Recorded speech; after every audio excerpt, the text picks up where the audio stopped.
Hello friends, good morning. So ఇవాళ editorial ending encryption. WhatsApp మీద government of India కొన్ని restrictions పెడుతుంది. మీరు ఫేక్ న్యూస్లు అనేవి చాలా ఎక్కువ స్ప్రెడ్ అవుతున్నాయి, దానివల్ల చెడు జరుగుతుంది. అది ఎక్కడ ఆరిజినేట్ అవుతుంది, ఎవరు ఒరిజినల్గా చేస్తున్నారు, మనం ట్రేస్ చేయాలి అని చెప్తే వాట్సాప్ అంటుంది అలాంటప్పుడు నేను ఎన్క్రిప్షన్ని బ్రేక్ చేయాలి. సో అలాంటప్పుడు రైట్ టు ప్రైవసీ. ఎన్క్రిప్షన్ అంటే అర్థం ఏంటి? నేను ఒక మెసేజ్ పంపించానంటే అది ఇంటెండెడ్ రెసిపియంట్కి మాత్రమే అర్థం అవ్వాలి. ఈ మొబైల్లోనూ ఆ మొబైల్లో మాత్రమే కనిపించాలి. మధ్యలో ఎవరైనా ఆ మెసేజ్ని హ్యాక్ చేసినా సరే వాళ్ళకి ఏం పంపించామనేది కనిపించకూడదు. దట్ ఈజ్ ఎన్క్రిప్షన్ కదా. డేటాని యాజ్ ఇట్ ఈస్గా కాకుండా క్రిప్టిక్గా పంపించడం. సో ఎన్క్రిప్షన్ ఇక్కడ ఏం చేయమన్నా బ్రేక్ చేయాల్సి వస్తుందని చెప్పి వాట్సాప్ అంటుంది.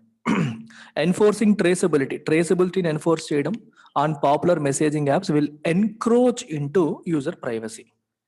సో ట్రేసబిలిటీని మనం ఎన్ఫోర్స్ చేయడం వల్ల, ట్రేసబిలిటీ అంటే ట్రేస్ చేయడం అంటే అర్థం ఏంటి? కనుక్కోవడం, ఎక్కడ ఉంది ఏంటని ట్రేస్ చేయడం అంటాం.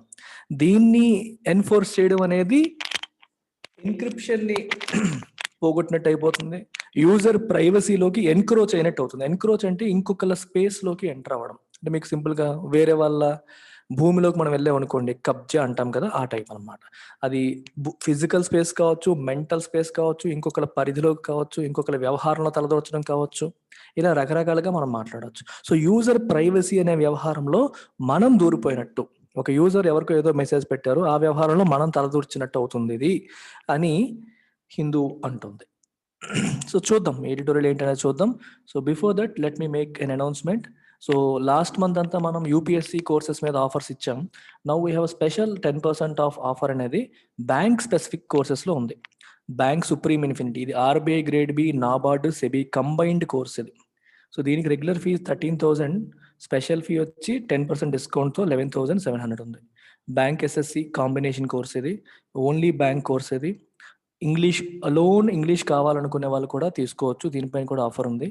ఓన్లీ క్వాంట్లో మీకు అర్థమెటిక్ ప్లస్ ప్యూర్ మ్యాథ్స్ రెండు వస్తాయి. So this is useful for both SSC and bank and SSC రెండు ఎగ్జామ్స్కి. ఇన్ఫ్యాక్ట్ ఆర్బీఐ కూడా హెల్ప్ అవుతుంది క్వాంట్ ఇన్ఫినిటీ కోర్స్ తీసుకుంటే. Only arithmetic plus pure maths కలిపి. SSC general studies, history, polity, economy, geography అన్ని కలగలిపి I'm offering it at just 2,700. General studies అనేది చాలా ఎక్కువ subjects, including static GK only 2,700. ఇవి ఇన్స్టాల్మెంట్స్ కాదు, అప్ ఫ్రంట్ పేమెంట్ వాళ్ళకి ఫీజులు. ఇన్స్టాల్మెంట్స్ కావాలంటే ఫీజు కొంచెం పెరుగుతుంది. భారతి మేడంకి మీరు కాల్ చేసి, ఈ నెంబర్కి కాల్ చేసి తీసుకోవచ్చు.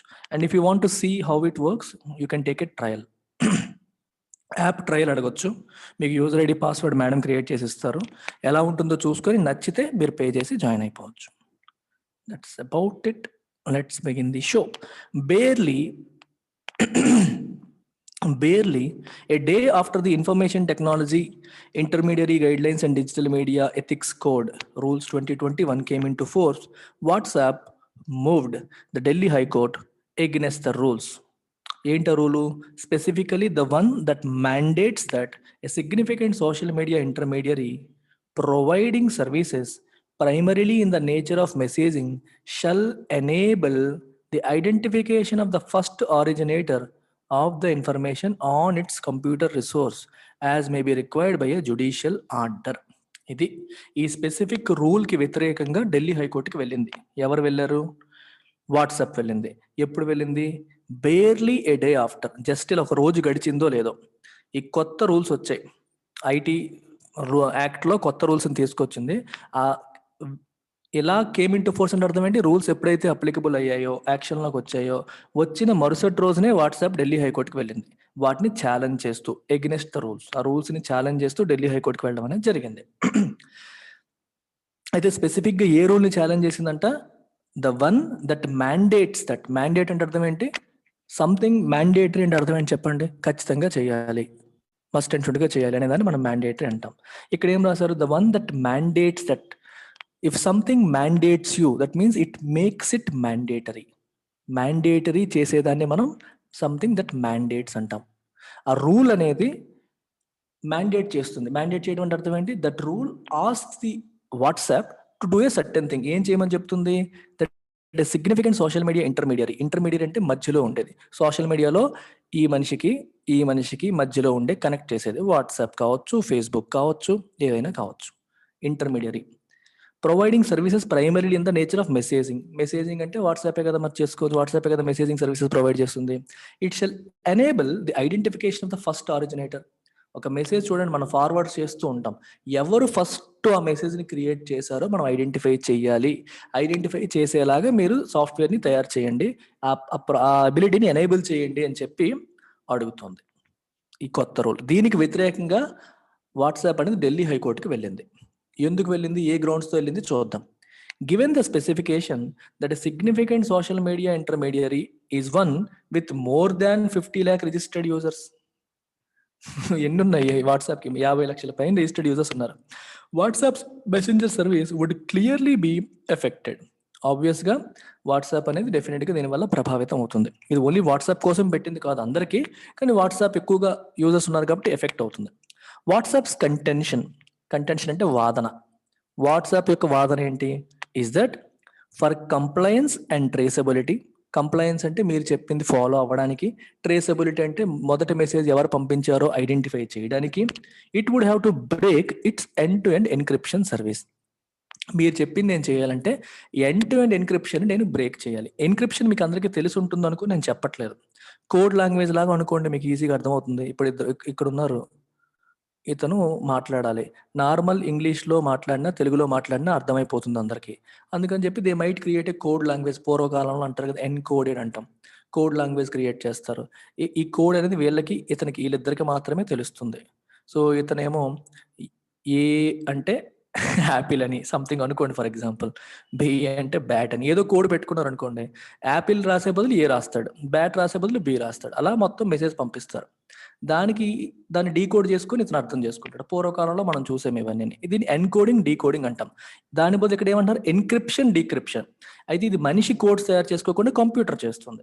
ఇప్పుడు మనం ఇక్కడ పంపించిన మెసేజ్ని కంప్యూటర్ ఎన్క్రిప్ట్ చేస్తుంది. ఎన్క్రిప్ట్ చేసినప్పుడు ఈ వర్డ్స్, ఈ లెటర్స్ అన్నీ కూడా వేరే సింబల్స్ కింద మారిపోతాయి.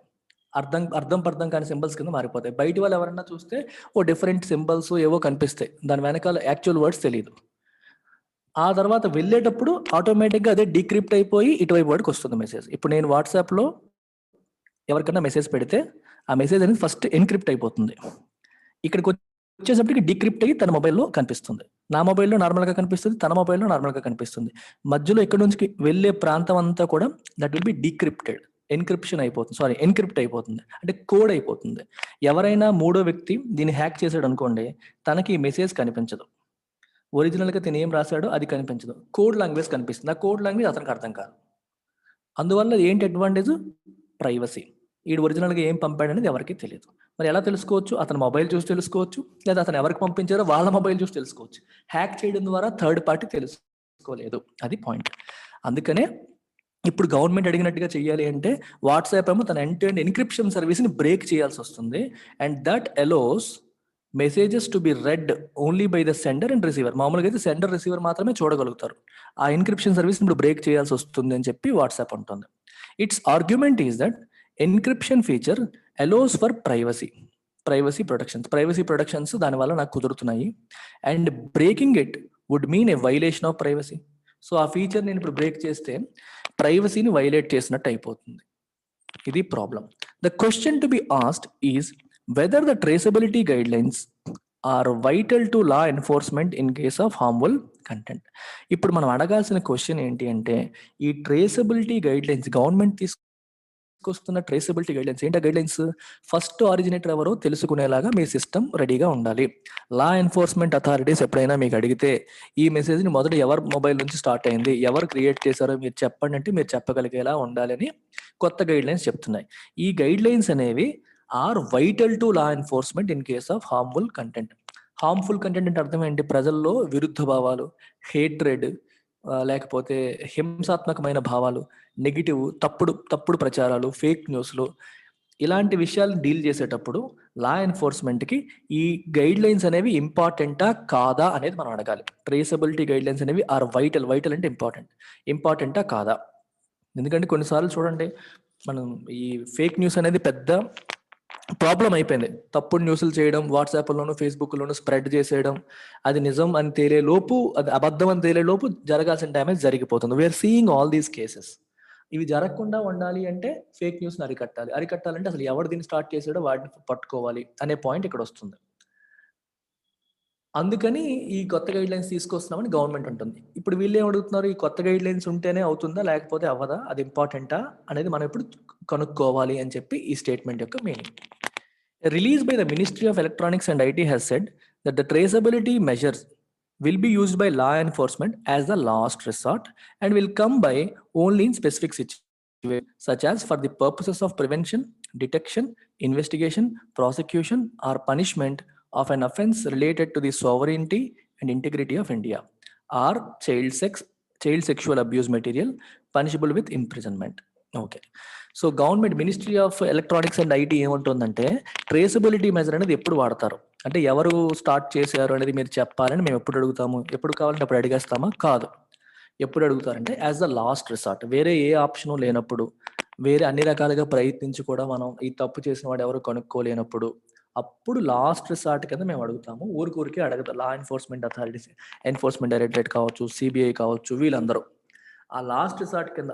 If something is a last resort and that is the last option. మీకు ఎగ్జాంపుల్ చాలాసార్లు చెప్పాను. Resorted to these, resort to something లేదా యాజ్ ఎ లాస్ట్ రిసార్ట్ అంటే వేరే ఏ ఆప్షను లేక, గత్యంతరం లేక చిట్ట చివరిగా చేసేదానికి ఇది వాడతాం అనమాట. ఒక ఎగ్జాంపుల్ కూడా చెప్తాను. That girl who use to be an actress resorted to begging after her offers dried up.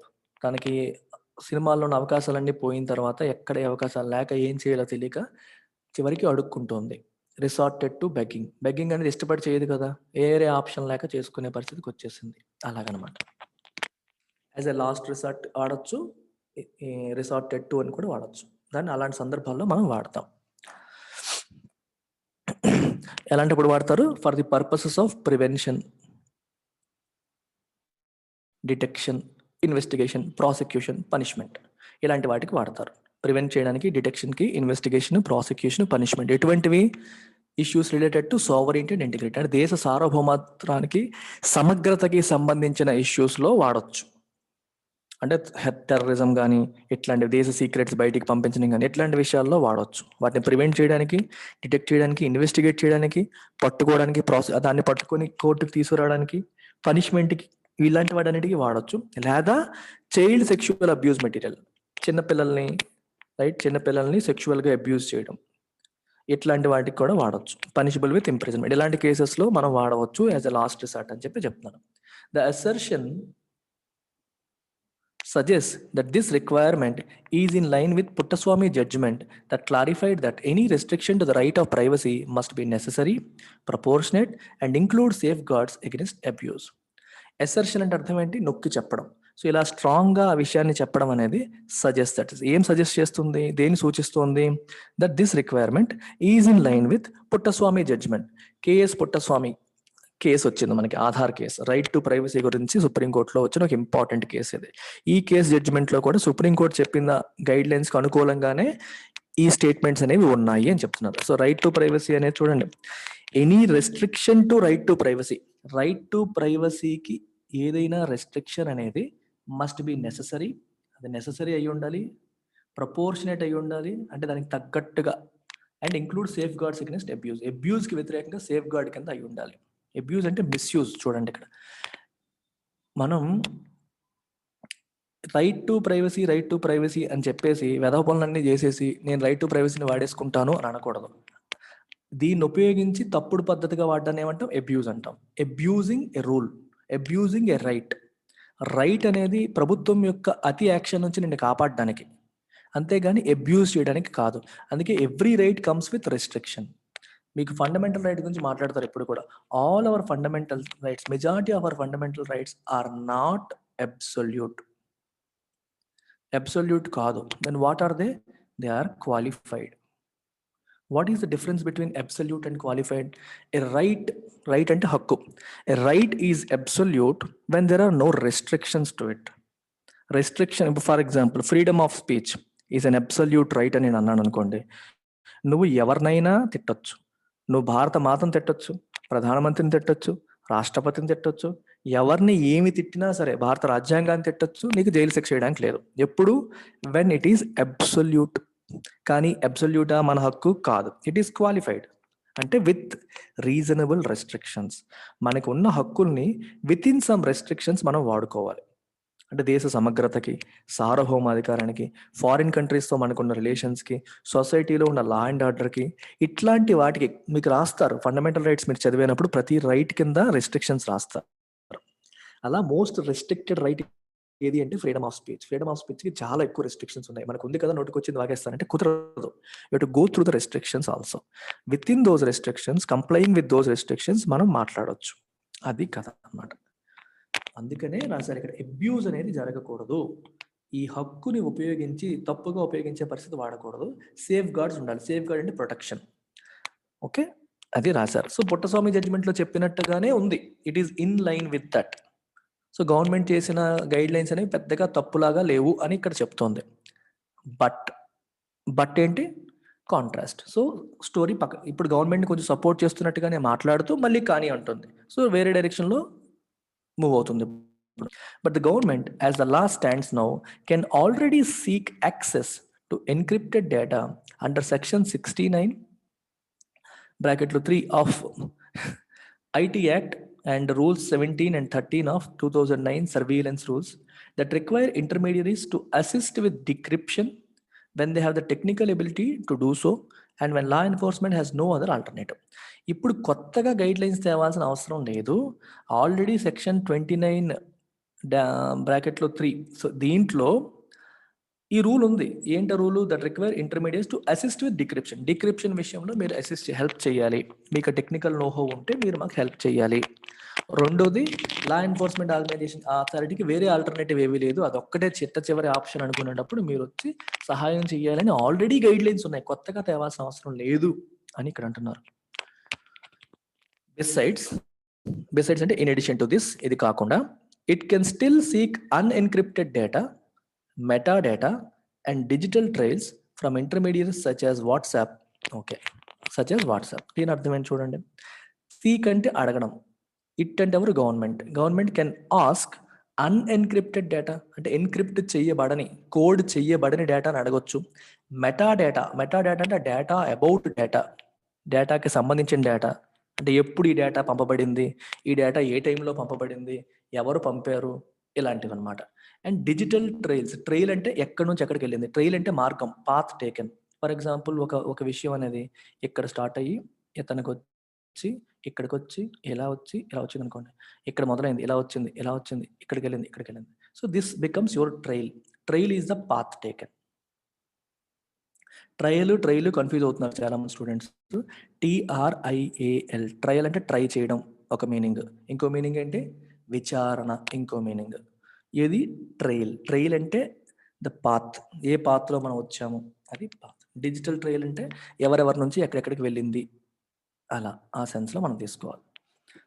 From intermediaries such as WhatsApp. The trouble with enforcing traceability. ఇప్పుడు ట్రేసబిలిటీని గట్టిగా ఎన్ఫోర్స్ చేయడం వల్ల వచ్చే ట్రబుల్ ఏంటి? Is that without safeguards such as having any independent or judicial oversight, government agencies could seek any users identity on vague grounds, and this could compromise the anonymity of whistleblowers and journalistic sources who can claim to be acting in the public interest.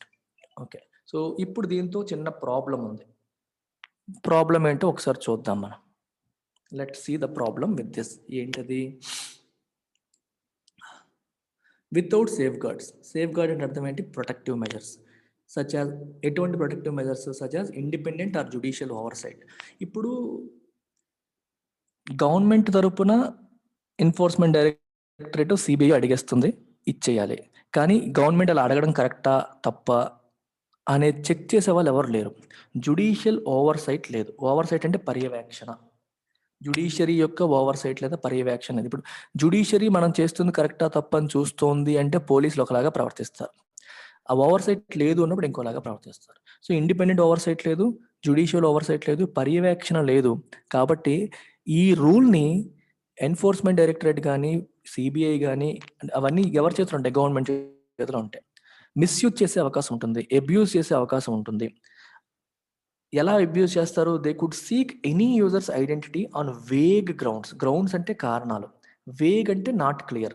క్లియర్‌గా పలానా కారణం వల్ల మేము అడుగుతున్నామని చెప్పకుండా, for example చూడండి, గవర్నమెంట్‌కి వ్యతిరేకంగా ఒక న్యూస్ ఆర్టికల్ స్ప్రెడ్ అవుతుందనుకోండి. జెన్యూన్ న్యూస్ స్ప్రెడ్ అవుతుంది. ఒక జర్నలిస్ట్ తను కనుక్కున్నాడు. వేరే వాళ్ళతో మాట్లాడుతూ వాట్సాప్‌లో షేర్ చేశాడు. మాట్లాడారు. గవర్నమెంట్‌కి తెలుసు ఈ న్యూస్ ఆర్టికల్ బయటకొస్తే గవర్నమెంట్ యొక్క పరువు పోతుందని, లేకపోతే ఒక తప్పుని వాళ్ళు ఎత్తి చూపుతున్నారని తెలియొచ్చు. సో, గవర్నమెంట్ ఏం చేయొచ్చు? ఒక న్యూస్ స్ప్రెడ్ అవుతుంది వాట్సాప్‌లో. ఇది ఎవరు చేశాడో కనుక్కోండి. మీరు ఎవరు ఫస్ట్ పంపించారో చెప్పండి అని చెప్పి వాట్సాప్‌ని అడగొచ్చు. వాట్సాప్ ఓపెన్ చేసి చెప్పేసిందనుకోండి, గవర్నమెంట్ వాళ్ళని హరాస్ చేసే అవకాశం ఉంటుంది. కొన్నిసార్లు జర్నలిస్టులు విజిల్ బ్లోవర్స్ అంటే తప్పు కనిపిస్తే మొత్తం ఊరంతా చెప్పేవాళ్ళు. విజిల్ బ్లోవర్స్ వాళ్ళు. విజిల్ బ్లో అంటే ఏంటి? మొత్తం ఊదేసి మొత్తం చెప్పేసారన్నట్టుగా మీరు అర్థం చేసుకోవచ్చు. గుర్తుపెట్టుకోవడానికి బావుంటుంది. తప్పేదన్నా జరిగితే వాళ్ళు సైలెంట్‌గా ఉండరు. They make it public. They question the government. ఇట్లాంటి వాళ్ళు ఏదన్నా విషయాల్ని బయట పెట్టాలనుకునేటప్పుడు ఫస్ట్ వాళ్ళలో వాళ్ళు మాట్లాడుకుంటారు. ఈ కన్వర్జేషన్స్, మెసేజెస్ అన్నీ కూడా గవర్నమెంట్ కంట్రోల్‌లోకి వెళ్ళిపోతే, ఎవరు ఎవరితో మాట్లాడుతున్నారు, ఏం మాట్లాడుతున్నారో తెలిసిపోతే, వాళ్ళని హరాస్ చేసే అవకాశం ఉంటుంది. కొన్నిసార్లు ఇప్పుడు పబ్లిక్ గాని, విజిల్ బ్లోవర్స్ గాని, జర్నలిస్టులు గాని ఇలాంటివన్నీ సీక్రెట్‌గా చేస్తాయంటే పబ్లిక్ ఇంట్రెస్ట్ కోసం కూడా చేయొచ్చు. ప్రజా ప్రయోజనానికి భంగం కలిగించేలాగా ప్రభుత్వం ప్రవర్తిస్తుందని భావించినప్పుడు, వీళ్ళు ఇన్వెస్టిగేటివ్ జర్నలిజం చేసి ఆ విషయాల్ని బయటపెట్టి బయటపెట్టడం మంచిదే కదా! ప్రభుత్వానికి వ్యతిరేకంగా ఉన్నా సరే, ప్రభుత్వం ప్రజల పక్షాన లేనప్పుడు దాన్ని ఐడెంటిఫై చేసి బయటపెట్టడం మంచిదే కదా! సో, అది ప్రజా ప్రయోజనాల దృష్ట్యా కరెక్టే. కానీ అలాంటివి కూడా చెయ్యకుండా ఈ రూల్‌ని ఉపయోగించి గవర్నమెంట్ కంట్రోల్ చేసే అవకాశం ఉంది అనేది వీళ్ళ ఉద్దేశం. వేగ్ అంటే క్లియర్ గ్రౌండ్స్ అంటే క్లియర్ కారణాలు చెప్పకుండా ఏవో కారణాలు చెప్పేసి మెల్లగా ఈ చట్టం చూపించేసి భయపెట్టేసి జైల్లో పెట్టేస్తామని చెప్పి చేసే అవకాశం ఉంది అంటున్నారు. వాట్సాప్ యొక్క వాదన that requiring messaging apps to trace charts is the equivalent of asking us to keep a fingerprint of every single message sent. And fundamentally, that undermines right to privacy. WhatsApp ఏముంటుంది? చార్ట్స్‌ని trace చెయ్యండి అంటే అర్థం ఏంటి? ప్రతి ఒక్క మెసేజ్‌ని మేము control చేయాలి. ఎవరు పంపిస్తున్నారు, ఏం పంపిస్తున్నారు అనేది మేము చూడాలి. విచ్ మీన్స్ వాళ్ళ యొక్క ఫండమెంటల్ రైట్ టు ప్రైవసీని మనం హర్ట్ చేస్తున్నట్టే లెక్క. వాళ్ళ ప్రైవసీ రిక్వైర్మెంట్స్‌ని మనం బ్రేక్ చేసినట్టే లెక్క. ఇది అండర్‌మైన్ చేస్తుంది. రైట్ టు ప్రైవసీని అండర్‌మైన్ చేస్తుంది. అండర్‌మైన్ అంటే దాని యొక్క విలువని, దాని గొప్పతనాన్ని తగ్గిస్తుంది. దాని ఎఫెక్టివ్‌నెస్‌ని తగ్గించేస్తుంది అని అర్థం.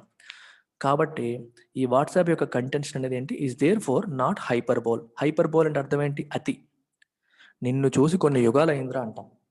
నిజంగా యుగాలవుతదా? మనం అంతకాలం బతుకుతామా? అంటే చాలా రోజుల నుంచి నువ్వు చూడలేదు అని చెప్పడానికి ఏమంటాం? నిన్ను చూసి కొన్ని జన్మలయింది, కొన్ని యుగాలయింది అంటాం. ఈ అమ్మాయి అతిలోక సుందరి.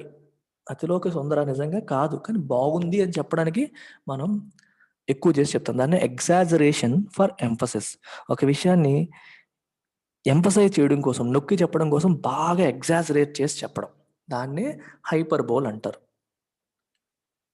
అయితే ఇప్పుడు వాట్సాప్ ఇంత హడావిడి చేస్తోందా నిజమా అంటే ఇది హైపర్బోల్ కాదు, నిజమే అని చెప్పి హిందూ అంటుంది. If anything the government needs to revisit its position on traceability commitments of intermediaries and instead revise the IT act 2000 in line with existing global best practices besides legislating the long pending data protection bill. మరి government ఏం చేయాలి ఇప్పుడు? Traceability commitment విషయంలో తన position revisit చేయాలి. మరొక్కసారి పునఃసమీక్షించుకోవాలి. మరొకసారి పరిశీలించుకోవాలి. ఇంకా and instead revise the IT act 2000. IT యాక్ట్‌ని రివైజ్ చేయాలి. ప్రెజెంట్ ఉన్న ఐటీ యాక్ట్ ఏదైతే ఉందో దాన్ని రివైజ్ చేయాలి. ఏ రకంగా రివైజ్ చేయాలి? In line with existing global best practices. ప్రపంచవ్యాప్తంగా ఏవైతే ప్రాక్టీసెస్ ఉన్నాయో మీరు అబ్జర్వ్ చేసి దానికి తగ్గట్టుగా మీరు చట్టాన్ని మార్చాలి. వీటితో పాటు డేటా ప్రొటెక్షన్ బిల్‌ని ప్రవేశపెట్టాలి. అది ఎప్పటినుంచో పెండింగ్ ఉంది. డేటా ప్రొటెక్షన్ కోసం ఇండియాలో లెజిస్లేషన్ అనేది లేదు. దాన్ని ప్రవేశపెట్టాలి అని చెప్తున్నారు. ఓకేనా? Take care. బై.